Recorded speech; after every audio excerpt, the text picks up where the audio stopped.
সামাজিক মাধ্যমৰ ফেচবুকত ভাইৰেল হোৱা এটা ভিডিঅ'ই অসমৰ উন্নয়নৰ এক ৰুগ্ন ভগ্ন আৰু মৰ্মান্তিক জীৱন যাত্ৰাৰ জীৱন ছবি উদ্ভাসিত কৰিছে। লজ্জানত কৰিছে অসমৰ উন্নয়নক লৈ দম্ভালনি মাৰা চৰকাৰখনৰ বৰমূৰীয়াসকলক। অতি মৰ্মান্তিক দৃশ্য। এইটো ভগাজুপুৰীত বাস কৰে এইজনী গাভৰু ছোৱালী। এই পেটাকানি কেঁচুৱাটো লৈ ভগ্ন চালিখনত তলতে থেটুৱা লগা জাৰত এইগৰাকী মাতৃৰ জীৱন সংগ্ৰাম। গহপুৰ বালিপাৰাৰ SBI এটি শাখাৰ ডেপুটি মেনেজাৰ গৈছিল সেই অঞ্চলৰ আত্মীয়ক বিয়া মাতিবলৈ। বাটতে দেখা পালে এই পৰিয়ালটো গৰাখহনীয়াত বিধ্বস্ত হোৱা হীৰেণ শইকীয়াৰ পৰিয়াল এইটো।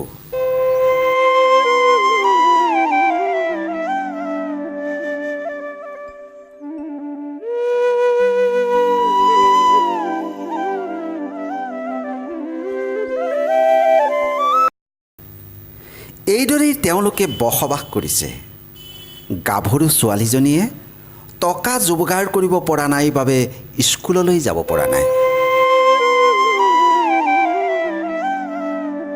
দৰা ডেপুটি মেনেজাৰে আগবঢ়ালে 2000 টকা।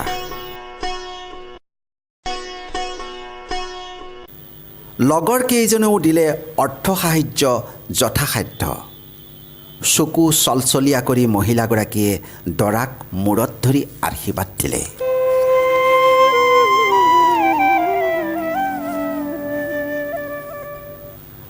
দৰাই বিয়াও মাতিলে, আশীৰ্বাদো ল'লে। পিছে এইজন দৰাৰ বদান্যতাৰ বিপৰীতে সামাজিক মাধ্যমত ভাইৰেল হোৱা ভিডিঅ'টোৱে লজ্জানত কৰিলে চৰকাৰৰ বৰমূৰীয়াসকলক। লাজ পালেও মানি ল'বই লাগিব। সবকা সাথ সবকা বিকাশ, বেটি বচাও বেটি পঢ়াও, এইবোৰ আমি এনেহে কওঁ। এইবোৰ সকলো শ্লোগান মাত্ৰ। এই ভিডিঅ'টোৱেই তাৰ জানো জ্বলন্ত নিদৰ্শন নহয়? এইটো আমাৰ গহপুৰ ষ্টেট বেংকৰ বালিজান শাখাৰ আচলতে ডেপুটি মেনেজাৰ পেগু ছাৰ।